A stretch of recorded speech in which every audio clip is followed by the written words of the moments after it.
आज हमारा देश एक संकट से गुजर रहा है। लोकतंत्र पर, संविधान पर हमला हो रहा है। हमारी आंखों के सामने वेस्ट बंगाल का इलेक्शन चुराया जा रहा है। गलत तरीके से वोट काटे जा रहे हैं। बीजेपी के कार्यकर्ता गलत तरीके से वोट बनवा रहे हैं। एडमिनिस्ट्रेशन पे कैप्चर हो गया है। दिल्ली में भी यही हुआ था। आज लोकतंत्र पे हमला हो रहा है। पूरा विपक्ष उसके खिलाफ आवाज उठा रहा है। टीएमसी एक इंपीचमेंट मोशन लेके आती है, लेकिन राघव चड्ढा जी उस पर साइन करने से मना कर देते हैं।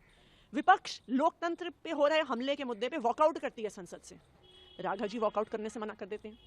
गुजरात में आम आदमी पार्टी के कार्यकर्ताओं पे झूठे केस करके बीजेपी की पुलिस उनको जेल में डाल रही है, राघव जी उस पर आवाज उठाने से मना कर देते हैं। आज मोदी जी ट्रंप के सामने झुक गए। उस वजह से एलपीजी का संकट एक एक आम आदमी की जिंदगी को प्रभावित कर रहा है। लेकिन जब पार्टी राघव जी को उस पर बोलने को कहती है तो वो मुंह में दही जमा के बैठ जाते हैं। तो ये क्या दिखा रहा है? ये दिखा रहा है कि आज राघव जी बीजेपी पे सवाल उठाने से डर रहे हैं, मोदी जी के खिलाफ आवाज उठाने से डर रहे हैं। और शायद आज ऐसा लगता है कि 2 साल पहले जब अरविंद केजरीवाल जी की गिरफ्तारी हुई थी तो उन्होंने जिस प्रकार से कहा था कि मेरी आंखों का ऑपरेशन है, इस वजह से मैं भारत से बाहर हूं, शायद तब भी वो मोदी जी से डर गए थे। आपने बोला कि डर रहे हैं, क्या रीजन है डरने का? उनको क्या रीजन हो सकते हैं? देखिए, रीजन तो सबके सामने है।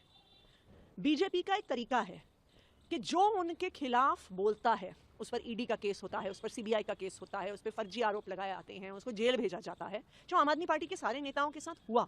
आज भी गुजरात में वही हो रहा है।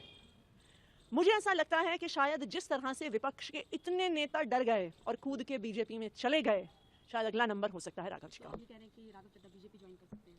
अब देखिए, ये तो समय ही बताएगा, लेकिन ये तो बिल्कुल साफ है कि आज बीजेपी और उनके लोकतंत्र पर किए जा रहे हमले के खिलाफ राघव जी बोलने को तैयार नहीं है।